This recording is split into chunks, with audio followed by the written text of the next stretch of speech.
देखिए दोस्तों, मैंने अभी आपकी काफ़ी लोगों से बात कराई, भव्य रामला कमेटी के पदाधिकारियों से बात कराई और जगह-जगह हमने जो बात की सभी पदाधिकारियों से। लेकिन इसके पीछे जो बात कही जाती है, कहते हैं जब नेतृत्व और स्थानीय नेता इस चीज़ के पीछे होते हैं तो जितने भी पंडाल होते हैं, जितने भी धार्मिक आयोजन होते हैं, उनमें एक एनर्जी आ जाती है, उनमें एक उत्साह होता है कि हमारा जब नेता या हमारा कोई भी जो स्थानीय लीडर है, वो हमारे साथ है, उनकी छोटी-छोटी चीज़ों के अंदर साथ होता है, किस प्रकार इसका आयोजन किया जा रहा है, जब उसकी देख-रेख करता है, तो उत्साह भी देखने को मिलता है, उसकी भव्यता देखने को मिलती है। इस वक़्त जैसा कि अभी हम भव्य रामला कमेटी के मैंने आपको दिखाया पीछे से कि भव्य रामला कमेटी में हम खड़े हुए थे। अब हम बात करने जा रहे हैं युवा नेता भरत गौतम जी से, जो कि भारतीय जनता पार्टी के निगम पार्षद हैं। जनता के दिलों में एक युवा छवि रखते हैं, एनर्जी सुबह से शाम तक उनमें रहती है। किसी भी समय लोग इनके पास पहुँचे, तो ये उनकी बातों को सुनते हैं और समस्या का निवारण करते हैं। सबसे पहले तो सर आपको बहुत-बहुत शुभकामनाएँ आज इस पावन पर्व की। जैसे कि लगभग दिनना पार में अधिकतर रामला कमेटियों का आज ही भूमि पूजन है और आपका तो चारों तरफ पोस्टर दिखाई दे रहे हैं आस-पास। तो क्या कहेंगे इस आयोजन में आज से 10 साल पहले में आज में क्या परिवर्तन आया? सबसे पहले तो आपको और आपके सभी दर्शकों को जय श्री राम। और ये बहुत पवित्र महीना शुरू होने जा रहा है। अभी पितृपक्ष के श्राद्ध शुरू हो जाएंगे और श्राद्धों के तुरंत बाद मर्यादा पुरुषोत्तम भगवान राम के जीवन का मंचन करती हुई पूरे ही देश में ही नहीं, विश्व के कोने कोने में अनेकों देशों में भी ये रामलीला होती है।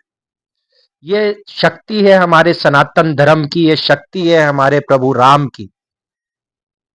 कल तक जो राम का अस्तित्व भी पूछा करते थे, वो भी लाल किले पे जा जाके जो रामलीला होती है वहां भगवान राम का मंचन देखते हैं।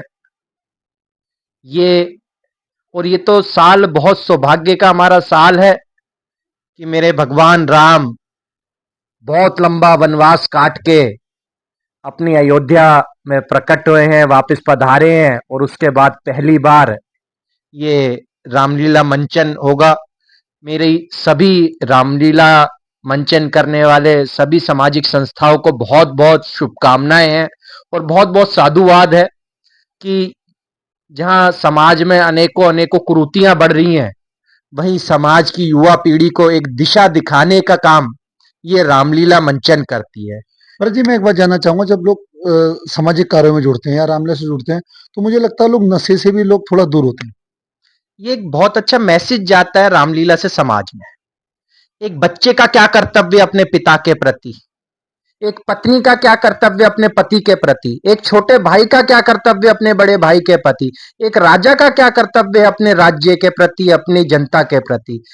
ये रामलीलाएं सिर्फ भगवान राम का मंचन ही नहीं, उनका चरित्र ही नहीं, एक जीवन जीने का साक्षात तरीका सिखाती है हम सबको। आजकल युवा पीढ़ी जो धर्म से जुड़ रही है, उससे आने वाली पीढ़ी में कुछ फ़र्क पड़ेगा? बिल्कुल, ये जो युवा पीढ़ी हमारी धर्म से जुड़ती जा रही है, इसका भविष्य में आपको बहुत अच्छा परिणाम दिखेगा। और ये सनातन धर्म, ये तो अनेकों अनेकों काल से जीवित है। हर काल में कोई ना कोई ऐसी दिव्य शक्ति आती है जो सनातन धर्म को जागृत करती है। और हम तो सौभाग्यशाली हैं कि हमारे पास एक ऐसा विश्व का नेता, विश्व लीडर कहते हैं हम जिसको, कि इन्होंने सनातन धर्म को अपने चरम वैभव पे पहुंचाया, चाहे वो भगवान मर्यादा पुरुषोत्तम मेरे भगवान राम का मंदिर हो या फिर आगने वाले समय में काशी विश्वनाथ हो या आपने मथुरा काशी हो। की बात कही है, अगली रामलीला जब होगी, अभी मुझे जानकारी मिली आपके विधानसभा क्षेत्र में जो रामलीला होती है, श्री रामलीला कमेटी, वो दिल्ली की पहली रामलीला कमेटियों में से एक है। तो अभी आपने जो काशी की बात करी, तो ये बात आप ही के क्षेत्र से जुड़ती है। लोगों ने कहा कि काशी में पहली रामलीला वो दुनिया में हुई थी और दिल्ली में आपके क्षेत्र में हुई थी। तो क्या आपके जो चेहरे पे मुस्कुराहट आ रही है, 2 चीज़ें जुड़ रही हैं? मैं तो बहुत सौभाग्यशाली हूं कि मुझे शहादरा में सेवा करने का मौका मिलता है। ये मेरी जन्मभूमि ही नहीं, मेरी कर्म भूमि भी और मेरी सेवा भूमि भी है।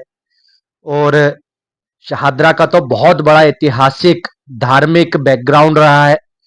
और ये धार्मिक जो बैकग्राउंड है, चाहे वो रामलीला से जुड़ा हुआ हो, और आज तो अनेकों अनेकों रामलीला यहाँ होने लगी हैं। जैसे हनुमंत रामलीला है, भव्य रामलीला हमारे बड़े भाई सतीश लूथरा जी करवाते हैं। ऐसे ही बिहारी कॉलोनी में रामलीला होती है। रामलीला महर्षि वाल्मीकि लवकुश पाक जो रामलीला पाक के नाम से ही जाना है, तो उसके बाद रावण का दहन है। ये तो शादरा तो नगरी ही धर्म की नगरी है हमारी। ऐसे लोग, ऐसे युवाओं, ऐसे नेताओं की ज़रूरत है इस देश को, जो संस्कृति से जुड़े हों। जैसे कि मोदी जी कहते हैं, विकास के साथ संस्कृति भी, दोनों एक साथ चलेंगे तो हम परम वैभव को प्राप्त होंगे। मैं गोपाल राजपूत करान, मेरी दिल्ली मेरी शान की खास चर्चा के लिए